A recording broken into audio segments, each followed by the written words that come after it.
Welcome to this Monday episode of the Compliance Guy. It is a coding compliance roundtable, and as always, I am joined by some of my favorite people. You will notice we are without Miss Christine Hall for just a few more weeks, maybe 6, something like that. Few, 6, 12, 18, whatever it is. She's learning statistics. Good luck. Hope it works out well for you. In the meantime, I am joined by Scott Kraft, Stephanie Allard, Terry Fletcher, and Paul Spencer.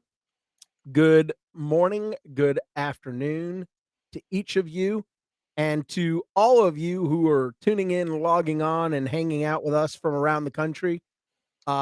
It's such a pleasure to have you all here. We are excited to be with you today. Thank you to everybody who has reached out through direct messaging, through other communications. I just got email access back a little while ago and everything. Yet we had quite a horrible 24 hours down here, and it's going to take a long time for our town to recover. Again, we had already been hit by 2 prior tornadoes in the last couple of months. This one completely devastated parts of Troup County, out where we have one of our farms, and we thank God we were very blessed to escape with just a minimal amount of issues, but some of our neighbors adjacent to me, across from me, prior to me, and after me have not been so lucky. So for those of you that are willing to, your thoughts and prayers are greatly appreciated, and we're going to get back to the cleanup efforts here. So with that said, let me again welcome Scott Kraft, Stephanie Allard, Paul Spencer, and Terry Fletcher. We have a wonderful, wonderful program lined up for y'all today. We got more fun stuff going on with Cigna and their claims rejection process. I know, Paul, we're going to get to that with you in just a moment. You know what? Why don't we start there? Because you know what? I won't be able to get past that until we actually get that one out of the way. So with that said, Paul, I'm going to throw this one at you and let you kind of run with it from here. You ready? I am. So remember when ICD-10 was coming into play, and we were all worried about the size of the clinical modification in the United States.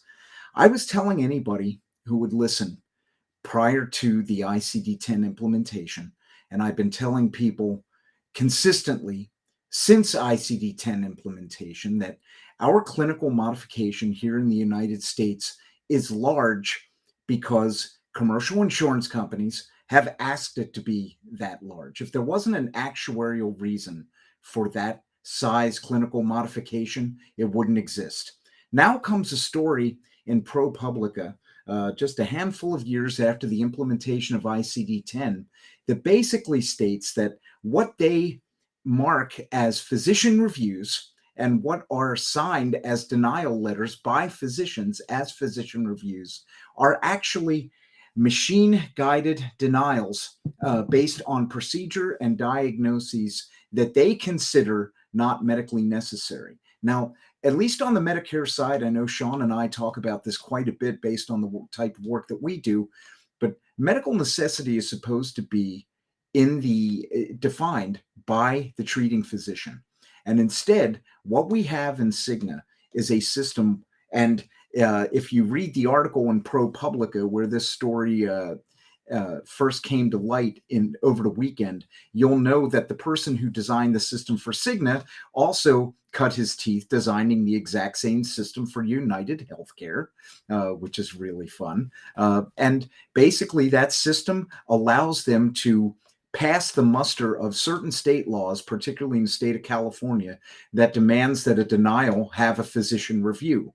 And what it does is that physician review takes about 1.2 seconds based on an algorithm and attaches a physician's name to it. And then the physicians are paid very well for the number of denials that are generated with their signature on a month-to-month basis. Of course, Cigna came out and said that this was biased and uninformed, which you would expect from in a for-profit company. But I think that all of us on the call today and all of us on the podcast know that this has kind of been the standard. The calculation is that if we deny services of a certain dollar amount that have a fixed actuarial reason and a fixed hassle factor, so that a patient won't appeal, with their numbers stating that only 5% of denials are appealed in the first place, then that's is translated in the upper echelons of a for-profit insurance company as quote unquote a good business model.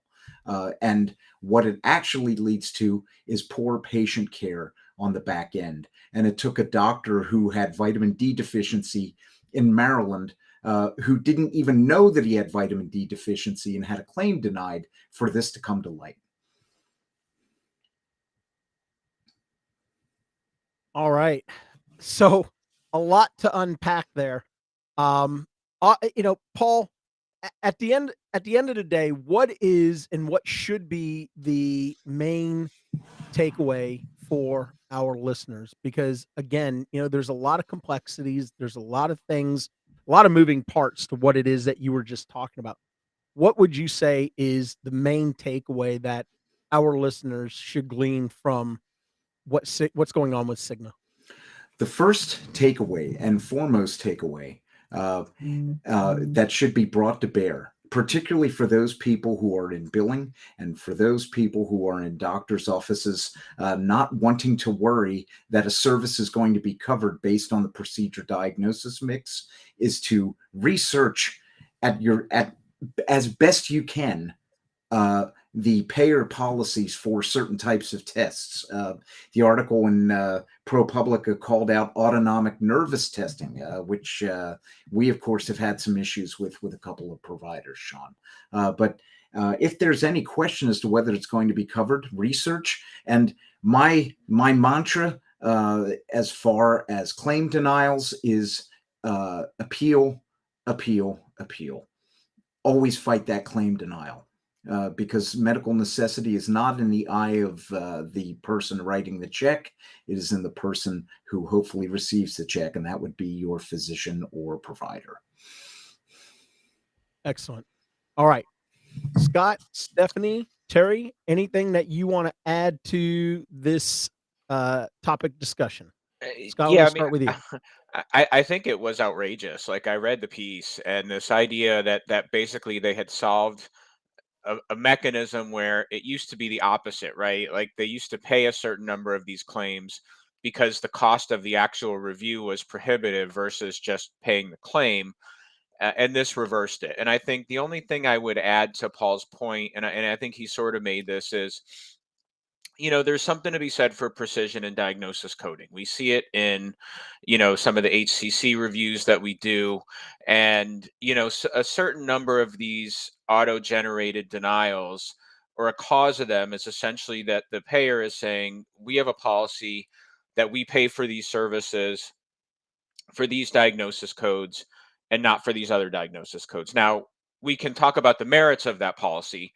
And I agree with Paul that I think, one way to sort of stymie these efforts is to appeal these claims, even though that creates certainly a burden on the side of the practice. But, you're not doing yourself any favors if you do have a payable diagnosis code and you're not assigning it because you're not being attentive to the payer policies, right? And so, there's a certain amount of this that, yeah, it's not right. It's something that I think, practices should be trying to appeal. But I do think that's an important consideration, right? Like, when you have the opportunity to get it right, it's important that you do get it right, because it will save you a certain amount of time and effort. Absolutely. Stephanie, anything you want to add? Yeah, so just piggybacking on what Scott said, appeals are so important. There's so many times that I see with my clients, even with different situations, where they'll just sit there. Or I actually met with one earlier this month, and they came to me with all these issues that they had. And I said, okay, well, what have you been doing? I do feel your note supports it. yeah, I can help you revamp your template to make this a little more clear. But the physician described to me all of the work they were doing, and they just sat there. And now some of these were, 9 months old, close to a year old. You're dealing with a commercial payer. They may not give you as much time. So you can't just sit there. You've got to fight back. The other thing, too, sometimes with the denials, you can tell that they almost are putting you on a pre-bill hold. So, if the same service is constantly being looked at, is constantly held for documentation, there's another indication that you have a problem. So you can't just roll over and just say, okay, well, they're denying or they're not going to pay this anymore. You're going to have to fight for it, even though it takes time.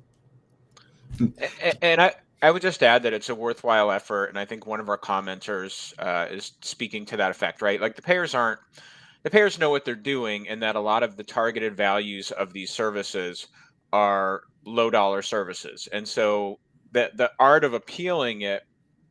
On the one hand, it's easy for me to say sitting here that you should go and appeal all of these things, when from the provider side, you're talking about a finite amount of resources, a certain amount of cost.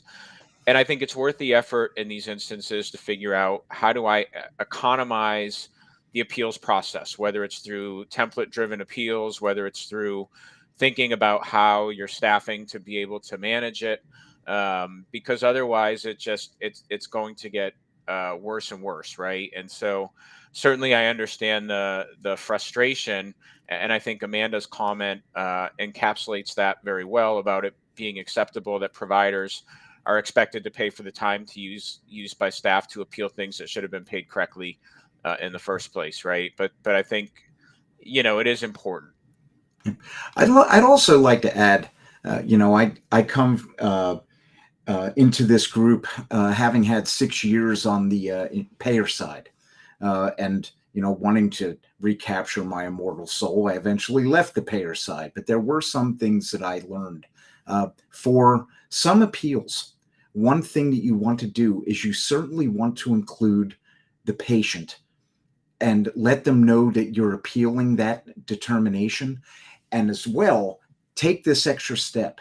When you let the patient know that you're appealing that service, tell the patient to let their benefit representative at their employer know if they have an employer-based plan, because most employers are not really, they want to restrict their healthcare costs, but they're not really on board with legitimate care being denied for their employees, because in the end, that's going to affect the type of work that occurs on their end. It could affect sick time. It could affect, the health and welfare of other people. If you're particularly in the case if you're sharing an office, as we just learned coming out of a pandemic. Let them know, let those patients know, and tell those patients, let your benefit representative know that we're appealing this, and put their benefit representative on alert that we've got some issues with a certain type of service pending, because there's nothing, obviously in the cost landscape that employers are dealing with health insurance, their choices are somewhat limited, but I have to tell you, they will vote with their feet if they find that their employees are not getting the type of health care that they deserve based on capricious denials from an insurance carrier. So let me jump on this one here for just a moment, if I can, because what was posed is an interesting question, right? How close are these denials to practicing medicine without a license? So when you have non-clinical individuals who are making determinations based on the clinical judgment that should be deployed by somebody with a MD, DO, NPPA, it runs afoul of some laws, statutes within certain states. The problem that you have is they're shielded in many ways. Now, I will share with you all a very interesting situation that we had about 2 weeks ago in New Jersey. Dobie is the Department of Banking and Insurance. And I will tell you, they are extremely aggressive with going after and conducting investigations into certain types of behavior. Let me share with you real quick. So at one of the big state payers up there, we started noticing a frequency of denials that were coming back to us. And it had the medical director's name stamped on each and every single one of these. And what was fascinating to us is that our provider was a triple boarded rheumatologist who's a clinical professor, who's the chief of medicine at the hospital, and has been in practice for 35 years. Highly qualified, I think, is what we would call that. The individual who was making the denials was the medical director. And when I looked into this individual's background, they were a family practitioner. And I tried to figure out where they had practiced, how long they'd been in practice, what did they practice. And of course, there was nothing that I could find anywhere. And I searched deep, long, and thoroughly for the information on this person. Long story short, we sent a very pointed letter to Dobie in New Jersey, who opened an immediate investigation, which is what they are required to do. 5 days after the investigation was opened, we were notified by Dobie that the insurance company had reversed course on all of the claims that had been denied. And we're talking hundreds of thousands of dollars in infusion services, in joint injections, and in clinical care. Because what I pointed out in my letter was one of two possible scenarios. One, we had a completely incompetent, untrained physician making decisions outside of their scope of medical record review and beyond their capacity as a physician. Just because somebody has an MD, DO, NP, or PA after their name does not necessarily mean that they have the ability, the fundamental skills, the foundational knowledge to opine on every single specialty in healthcare. That was the first thing that I pointed out. The second thing that I pointed out, and I believe this was the case, was that they had deferred to their underlings to make these determinations as to whether or not the services substantiated the claims that were submitted based on the documentation.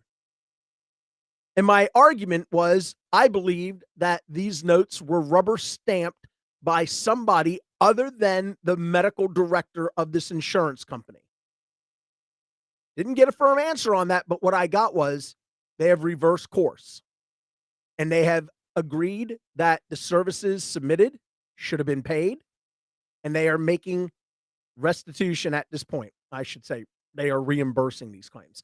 So, folks, long story short, appeal, appeal, appeal, appeal. Know your rights. Understand what your contracts call for. Understand when they say we follow the guidelines of the Centers for Medicare and Medicaid Services, what that actually entails. So, Terry, let me go ahead and give you the final word on this one, and then we're going to move into our next topic. Go ahead. Okay, so I'm going to play devil's advocate. First of all, I don't understand what Cigna's doing based on for what Paul said. And then also, isn't Cigna trying to rebrand? They're going from Cigna to the Cigna Group or something. And then I see that post that was on LinkedIn this week that they are going to do this 25 modifier and a minor procedure with an E&M. And now you have to add and attach all of your paperwork with that to prove your E&M service on every single claim, or it'll be denied. So they're so left field, it's crazy. But coming back to this topic on the appeals and everything, I half agree with appeal. The reason is because what I'm seeing in a lot of appeals when in some of the client base and some of the people that come to me and say, can you help me with an appeal? I've seen appeals that have said something to the effect that pay me more money because this isn't enough. That's not an appeal. Another one that says, well, my doctor says that we should get this paid, so I want it. No, it actually written form. And then trying to appeal a claim that isn't appealable. So the first thing you have to ask yourself, can you appeal this? Should this be appealed? And is this an appealable situation? Perfect example, a lot of physicians, and one of my specialties, cardiology, they want to get paid for an angioplasty and a stent in the same vessel. You can't. The code itself says includes angioplasty when performed. But the physicians are like, try to appeal it anyway. You're spinning your wheels and wasting money doing that. Second thing, and this is something that Sean said, and I think Scott also said, know your contracts. If you've signed away your life in your contract and you can't appeal it, then trying to appeal something that you've already said you're going to accept from a payment perspective, again, isn't appealable situation. Next, when you're appealing something, you have to find either, and I don't like to call it legal, but you have to find a rule, a regulation, an issue that you can cite and say, this is why I didn't get paid and this is why I should be paid. You have to give them regulatory information, or at least when you're talking about medical necessity, work with your physician to find out why should these be paid above and beyond if you're using a 59 modifier, and why are you doing this routinely if it's continually being bundled. So make sure you know if it's an appealable situation first before you go on to the appeal. And a lot of things are. Now, don't get me wrong, a lot of things are, but I find that a lot of appeals are not appeals. They're basically spinning your wheels to trying to get paid. And, Sean and I were looking at this week, one of the physicians on the NSCHBC membership that we're a part of, he gave us an opportunity to use the ChatGPT for appeals and all this. And that is the scary new machines have taken over Terminator thing that's coming out, the AI. It was awesome. I was working with it for, oh my gosh, probably an hour, just playing with it, doing appeals letters, medical necessity letters. They even give you sites. But here's the thing. It's beautiful. The language is awesome. I mean, it's looking like a collegiate, star, wrote it. But will it get looked at? Is it something that's specific to that particular patient? So you have to understand that it's very canned and it looks beautiful, but it's kind of like the reason we don't want physicians to keep doing cut and paste as well. So anyway, bottom line, just there are opportunities for appeals, but make sure that it's an appealable situation before you go off the deep end. And the last thing I'll say on this, Paul's 100% correct. Bring the patient into it. Make sure that they know that you are working on their behalf, because we also have something called the No Surprises Act. And when you don't keep them involved and in the loop, and they've got this outstanding balance for a year, and all of a sudden something may not get paid that they're going to be responsible for, a year later, they're not going to be happy getting a bill. So definitely keep them in the loop. And sometimes they can assist with that appeal because it's their insurance. It's their insurance. You are a provider that works within that insurance, but it's their insurance.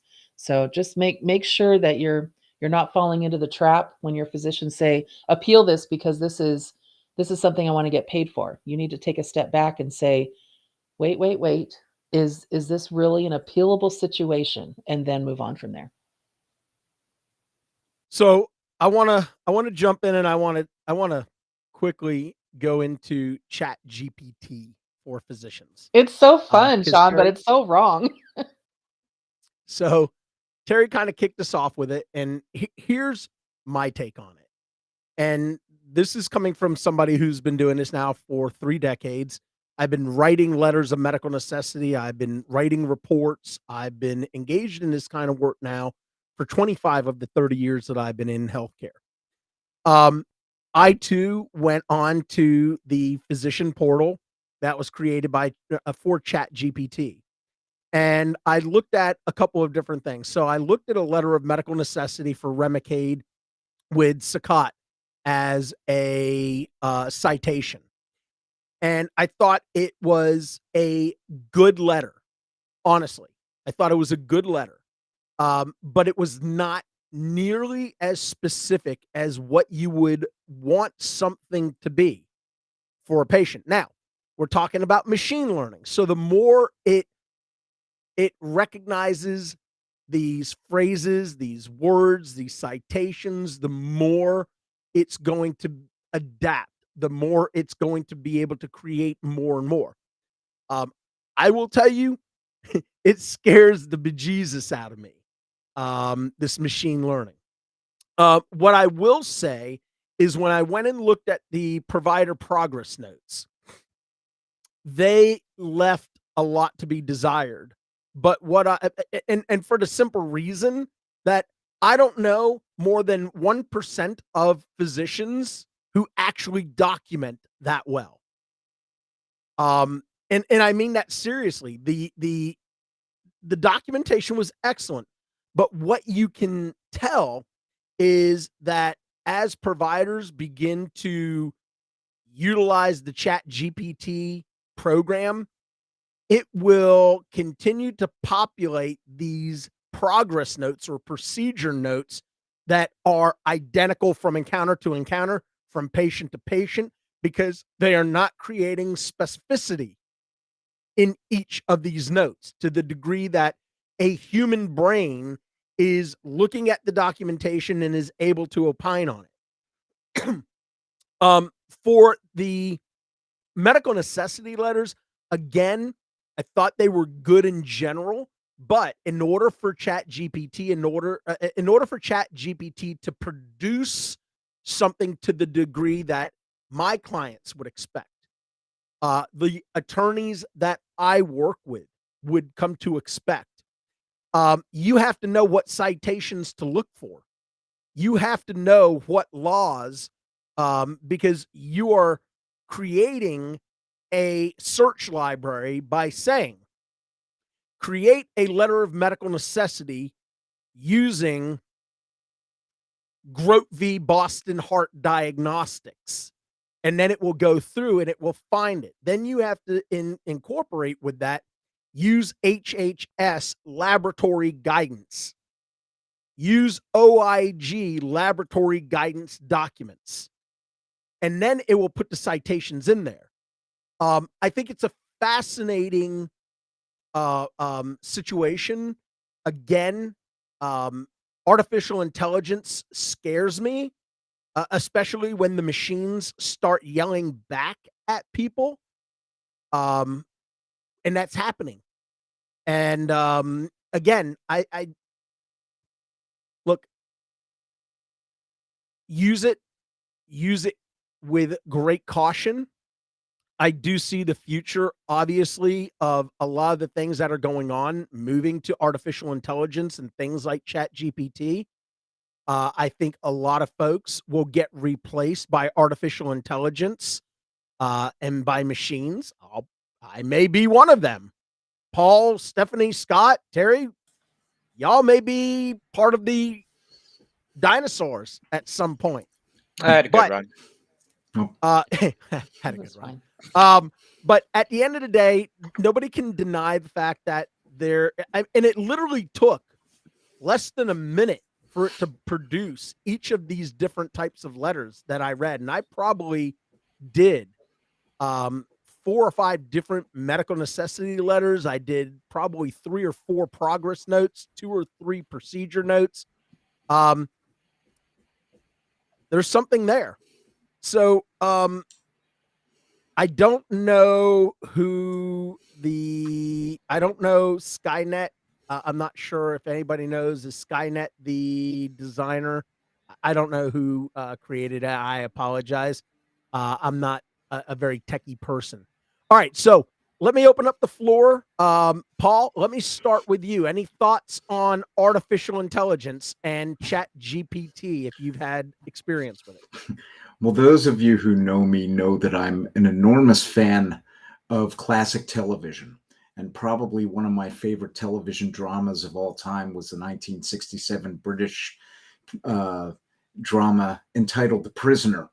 And the main character very eloquently in the first episode states to his captors, "I will not be pushed, filed, stamped, indexed, briefed, debriefed, or numbered. My life is my own." And so I live my life by that credo. Okay. Stephanie, any thoughts on ChatGPT and what that means moving forward? Yeah, so I think the key here is that when we think about any kind of smart tool in any way, it's supposed to be supplemental, right? It's not supposed to be replacing things. It's not supposed to replace the thought process of that physician or provider. Now, reality, just from what we know already, from EMR systems and different things that are being built in at this point, it does become a replacement. It's not supplemental because the providers are looking for things to make it faster. They're not reviewing, they're not looking over. Just think about, in general, when there was dictation software, they throw that little sentence in there that says that there may be errors, and they think that that covers them for not going back and fixing all of the things that really make no sense throughout the note. So from an audit perspective, from a review perspective, if you're a practice or an organization looking to implement, it needs to be supplemental. It can't just replace. For me, from an educational standpoint, it's problematic because I've been focusing with my providers more on quality of documentation. I don't want the volume. I don't want the fluff. I want the quality, which is specific to the patient. So it's really veering away from that in a lot of ways. Scott, I'm sure you're never at a loss for words on things. What are your thoughts about ChatGPT? Yeah, I mean, I think Stephanie said it very well, and I agree with a lot of what she said. I think it can be used as a good foundation to economize workflows and processes, but I don't think it is fully replacing these activities, right? And I think you spoke to that very eloquently, just in terms of, you can bring in the citations and it's very good, but the question then becomes, how do you make it personal to that specific experience? How do you make it personal with respect to that piece of documentation? So, one of our laments sometimes, as it stands prior to ChatGPT, is that documentation seems, sort of rushed sometimes, or carried forward and not unique to the patient. And I think ChatGPT and these types of tools, we run the risk of just expanding and scaling up potentially, non-specific or bad documentation, where on a surface level it seems on the surface level to be okay, but it doesn't really address the specifics of the patient's needs. And frankly, from a note documentation perspective, could easily omit important details unique to that person, as that note, we always talk about notes aren't really for us, notes are for the care and treatment of the patient. As the note clinically goes from provider to provider, that's a risk. And I'd say the same thing for appeals or any of those types of activities, right? Like, at my impression of these chat tools is they're very helpful.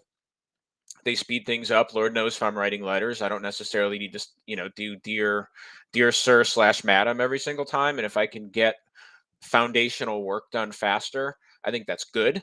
But I also think that the personal touch is not we're not obsolete quite yet. Absolutely. Great insight. All right, Terry. So that's going to wrap that segment up for ChatGPT. Lot of interesting things coming down the pike. We could always post a link for those who don't know how to get to the physician portal, so you could kind of play around in there and see what it is that we're saying. But I want to drive back over to something that is also highly problematic, and that's evaluation and management services being billed when the patients aren't actually a part of the encounter. What's going on?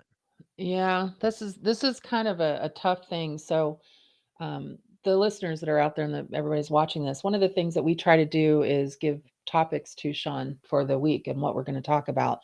And so I tried to call this "What's an Auditor's Do?" because we're having some faceplant moments, because I know that your physicians, when you bring things back to them, and I'm talking to the people who are watching, they want chapter verse. They want to know where you got it, where there's authoritative resource, who said it, and where are they coming up with this. So one of the things that the CPT book used to say in each of the E&M services was patient and or family. And so they took that out of the actual code description, but they didn't take it out of the E&M guideline description.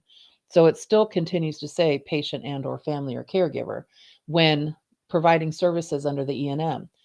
The problem is, and I guess I don't know if it's a problem, but it is something to be mindful of. The payers have not made that reach for the most part, especially Medicare. They're saying they want the face-to-face with the patient to be able to bill for anything.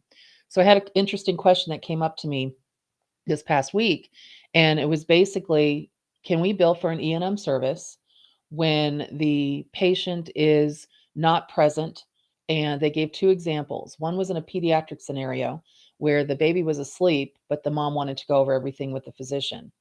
And the second one was the patient was an elderly patient and had some dementia, had some, issues right now as far as being able to be competent on either on screen on a telehealth visit or in the office. And so the patient's family still wanted to have an E&M visit. So first of all, can you do that? Yes. The question though is, can you bill it to insurance? And that's really what the question is, because of course you can do it. You can have any kind of consultation you want with a physician, but everybody says, yes, but I don't want to pay for it. I want the insurance to pay for it. And so that's where the question comes up.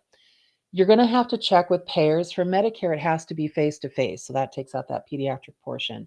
Medicare is very clear within their rules that it has to be a face-to-face visit. Now, they have services like chronic care management and things that, and obviously in a telehealth situation, that they have some virtual options, but the patient still has to be a part of that service.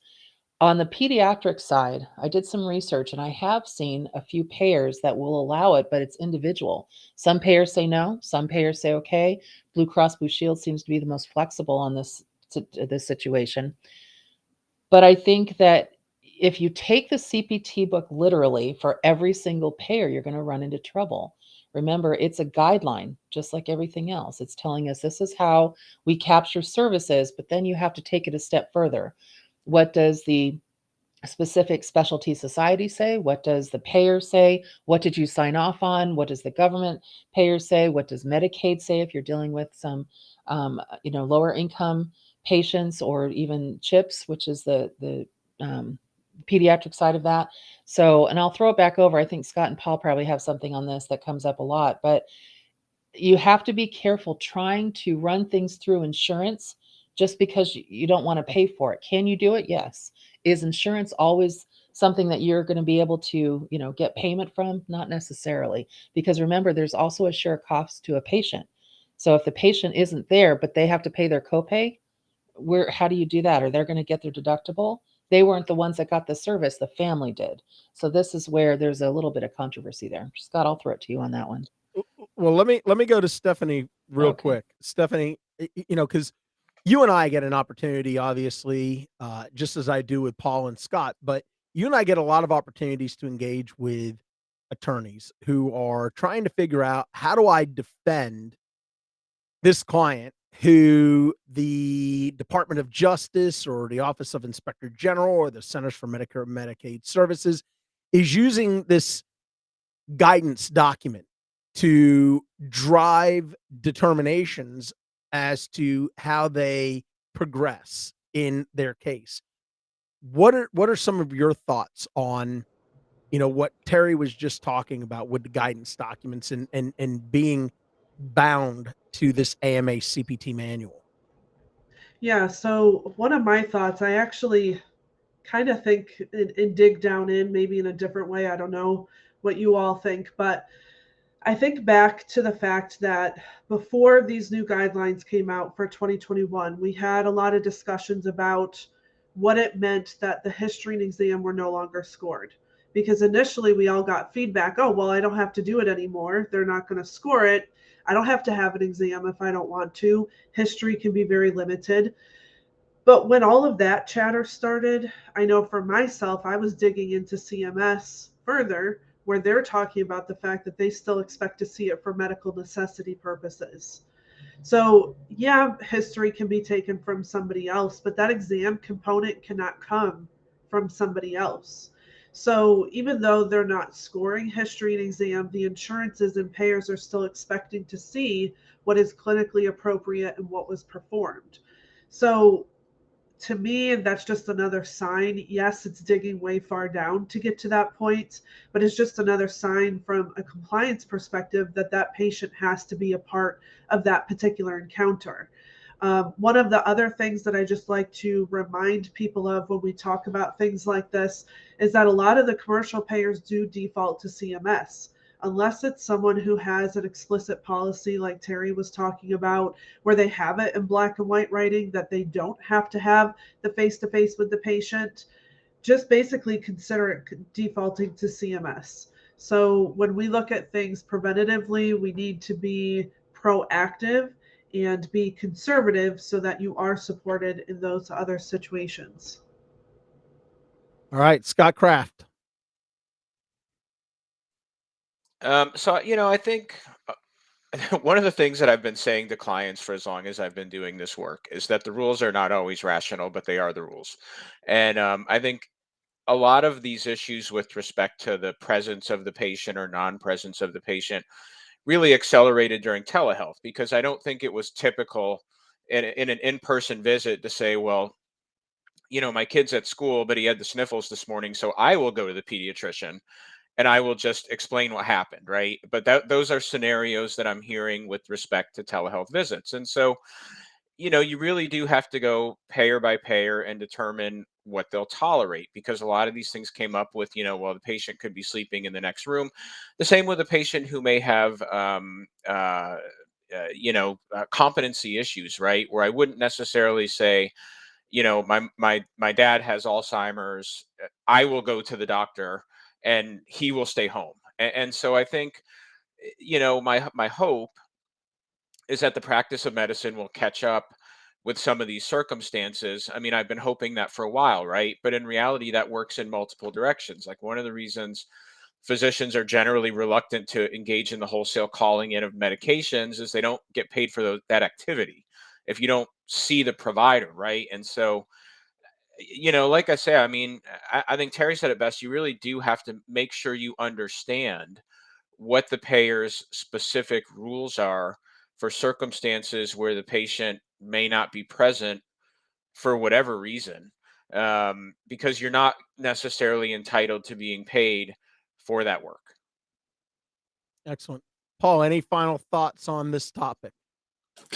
Well, you know, we're all of us are not really big fans of templates, but another thing, it kind of dovetails from that ChatGPT conversation that we had a few minutes ago, because one of the last thoughts of Dr. Larry Weed, who was the inventor of the SOAP note, prior to his death a few years ago, he wrote a book called Medicine in Denial, which talked about using EMRs for medical decision support based on the unique aspects of the science of medicine being entrusted basically to the doctor who has that diagnostic information at the ready in their heads at the time they encounter the patient. The frustrating thing is that we're not there yet, and it only, like anything, whether it's medical records or the output of ChatGPT, it's only as good as the information that goes in. And at the point where the information that's going in might not perhaps be clinically relevant to the patient's presentation, you've got an issue. And it's something that needs to have increased attention, particularly right now, as we are on the precipice of something rather profound and paradigm shifting as far as technology goes. Excellent. All right. So the last topic that I want to broach for today was actually brought to me as part of a conversation with a couple of my colleagues on Saturday.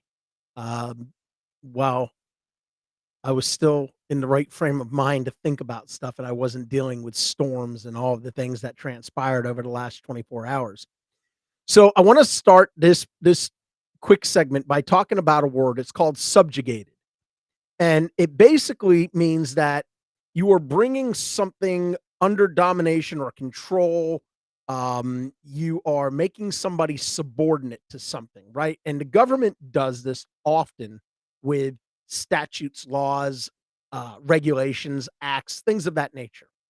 So the question that was posed was, can a False Claims Act be brought against individuals or an individual if they didn't follow or they violated guidance documents? Okay. Now, when we talk about guidance documents, it's important to remember we're talking about just that, a guideline.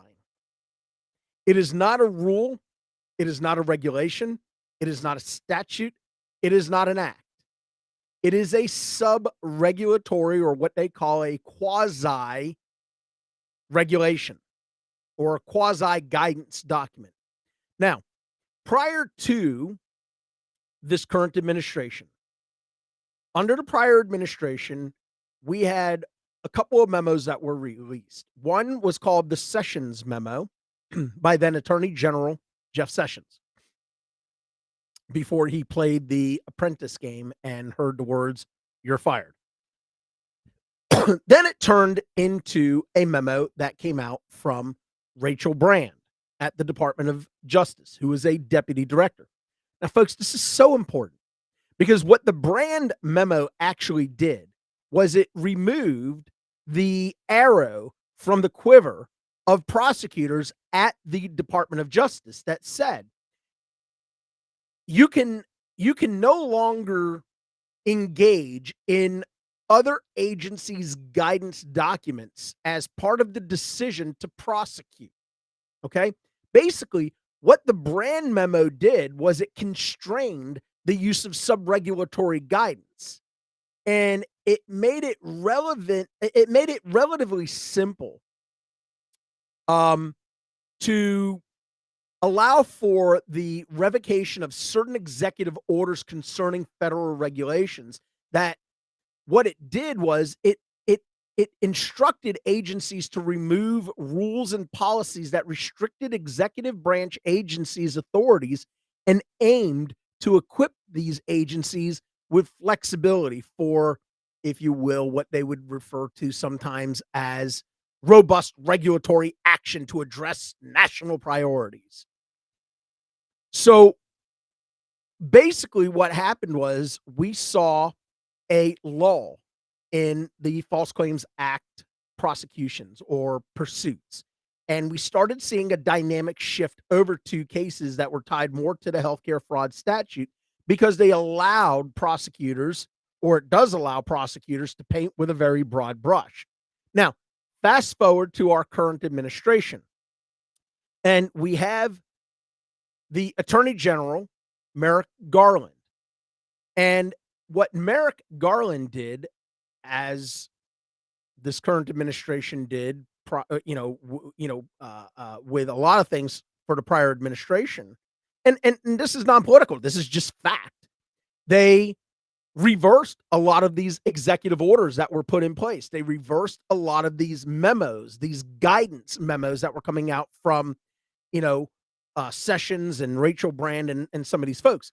Now, the Garland memo, and I promise I'll get right to the point here. The Garland memo starts off actually by quoting all of the big who's who of the Supreme Court precedents that were tied to the use of sub-regulatory guidance and limitations.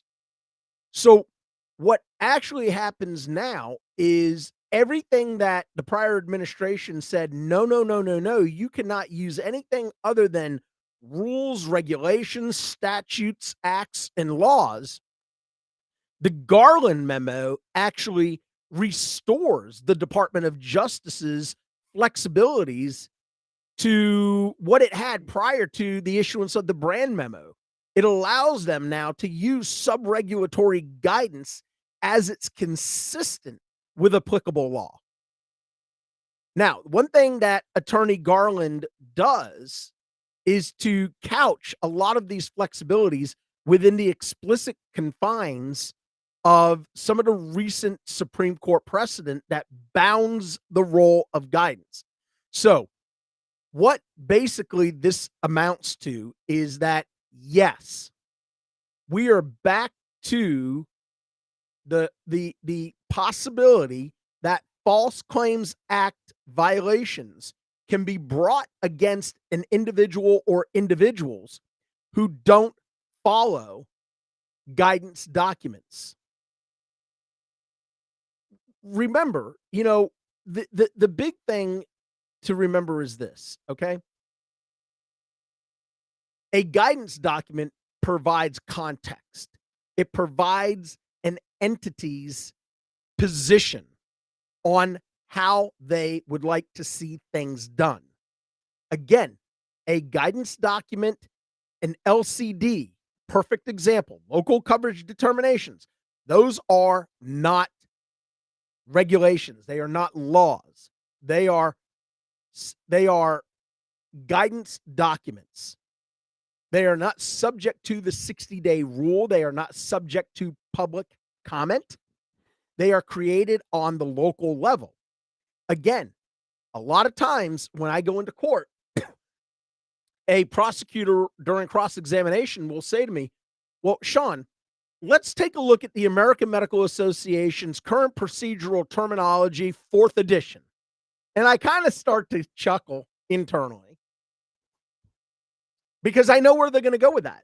They're going to read me some passage from the CPT manual, and they're going to say, but Sean, the CPT manual says X, Y, and Z.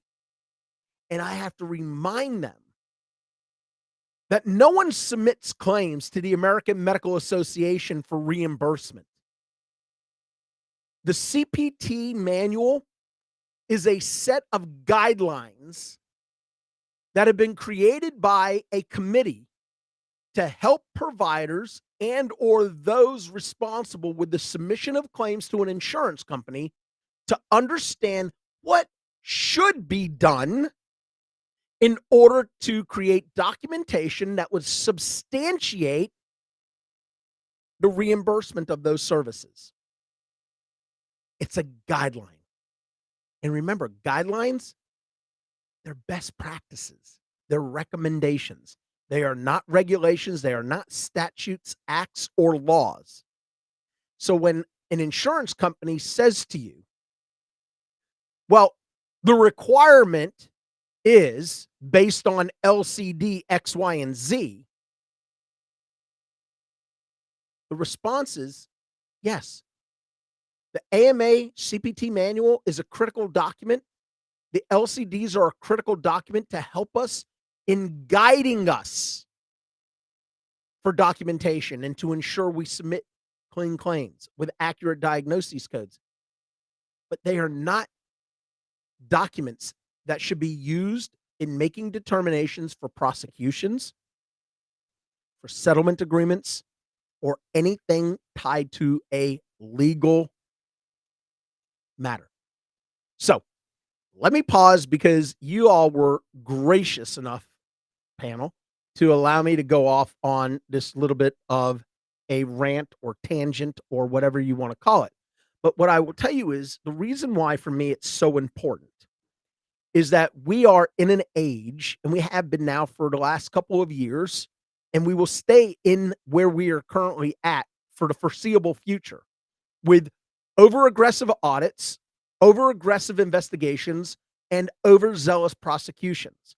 And it's critical that people understand, one, don't discount the AMA CPT manual. It is a critical document.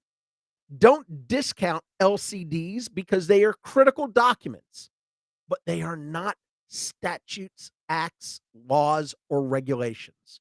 They are guidance documents. All right. I'm going to pause because I said a whole lot of stuff there. Is there anyone itching to engage in part of this discussion? Let me start with Stephanie first. Any thoughts, Stephanie? Or do you want to abstain? No, I have thoughts from an auditor's perspective. So what I was going to say is this, what you're saying, Sean, just goes to show that there's a difference between what we do from a preventative educational standpoint and what we do from a defense standpoint. I feel like in my role, I have two different hats that I wear, right? Some of it is best practices, education, helping everybody to set things up from a standpoint where you don't have to defend yourself. But then there's the other side of things where we typically will work under you, Sean, and we have to go bare minimum to defend at all costs. And when we're going to the bare minimum perspective, then it is a different thought process. But one of the things that I know we've pretty much all said on this podcast is there's a difference when we look at the two different sides, and the defense side is extremely costly. So it doesn't mean that you want to use those methods to set yourself up going forward because that can be very problematic. It can open for a lot of risk. But if you find yourself in trouble, that's also why you need to look to an attorney and specialists like Sean to get out of that. Excellent. Thank you. Terry, I'm sure you have a few thoughts on this one. Yeah, I'm always the controversy. I'm the black sheep of the family here. I understand what you're saying, and I'm glad Stephanie brought up the point as far as the bare minimum, and defense is a lot different than the side of necessarily auditing, coding, and billing. And in that order, it's coding, billing. So you're coding it out, you're billing it out, and now you're having to go back and make sure either prospectively or retrospectively was this accurate or not. And then when it gets to the next level where Sean has to handle it, or somebody in the legal situation, now they're looking at, was this technically correct? Can I find a regulation where I can get this physician out of trouble?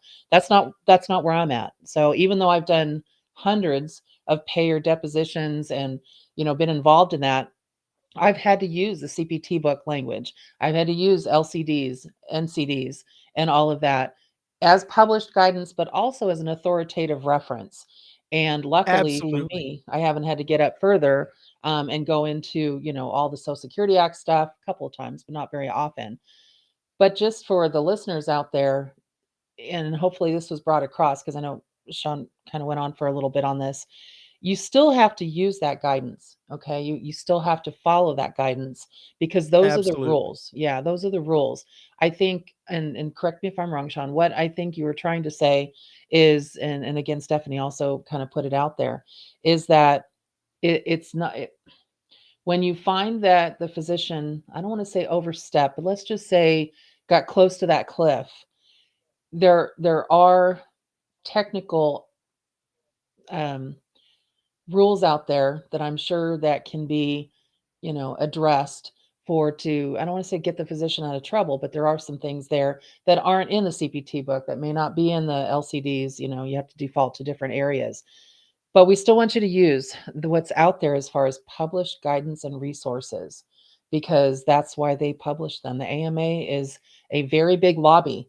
Okay. When you look at the AAOS guidelines, so American, the orthopedic guidelines, when you look at cardiology guidelines, GI, the AGA, they're all very big in what they do to also talk to their membership, talk to their specialty members, and say, this is how we want to see it done because we're your lobby.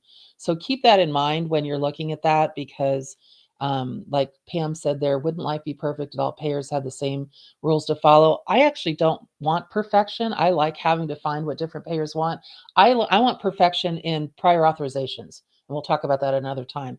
But in payer rules, I think it's interesting to have a difference. Let me just say one thing here, and let me just clarify one thing, because guidance documents, if you think about it, right? Guidance documents provide utility. Okay. They provide utility by informing the public of an agency's conception of binding statutes and rules. The Garland memo that we were just talking about specifically talks about the fact that the use of guidance promotes transparency, fairness, efficiency. And when I say they, DOJ under Garland, they proclaim that their attorneys at DOJ are free to cite or rely on guidance documents to the extent they are relevant to claims or defenses in litigation. any appropriate and lawful circumstances. I mean, this is critical language to remember. And they specifically say something to the effect of, and I'm going here by memory, that such circumstances could include when a guidance document may be entitled to deference or otherwise carry persuasive weight regarding the meaning of a legal requirement. I mean, folks, the bottom line comes down to that the government is back to having the ability to utilize guidance documents to the extent that it's applicable to the claims in the litigation to help drive prosecutions. So, all right, we are at 1 hour here. Scott, do you have any final closing thoughts? Let me give you 20 seconds. I think you actually worded that very well. And I think, I think Stephanie's point about the difference between defense and proactive adherence to guidance is important.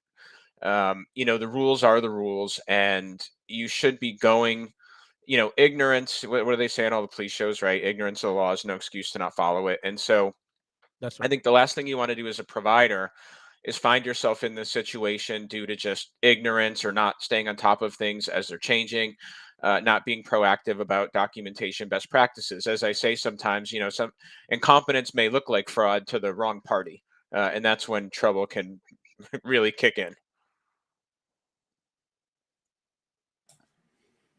That's a great point, Scott. Thank you. Paul, let me give you the last 10 seconds here. Go ahead. Well, whatever happens, I mean, again, it drives home the importance of paying attention to your practice correspondence. If you're getting a letter from an investigatory agency of any kind, whether it be an SIU of a commercial insurance carrier, or whether it be Medicare, Medicaid, and there are many investigative offshoots, take action on that correspondence immediately. Get responsible counsel behind you that has experience in healthcare matters and has access to a competent support team behind them in order to fight these denials. I mean, it could be that based on the findings, you do owe a bit of money, but competent counsel can argue your way out of a very uncomfortable life situation. You may still end up eating ramen noodles, but it's the difference between eating ramen noodles behind bars and eating ramen noodles in your gated community. Take your pick. All right. And that is going to wrap up this episode of the Compliance Guy Coding Roundtable. It is Monday, March 27th. To each and every single one of you, thank you so much for tuning in, logging on, and hanging out with us for a little while as we get to explore all the fascinating areas of healthcare and what makes this such a unique industry. Again, to Scott Kraft, Paul Spencer, Stephanie Allard, Terry Fletcher, thank y'all so much for being here today. I'll be back tomorrow with a hashtag Terry episode. So remember, until then, be good to yourself, but more importantly, y'all be good to each other. Take care.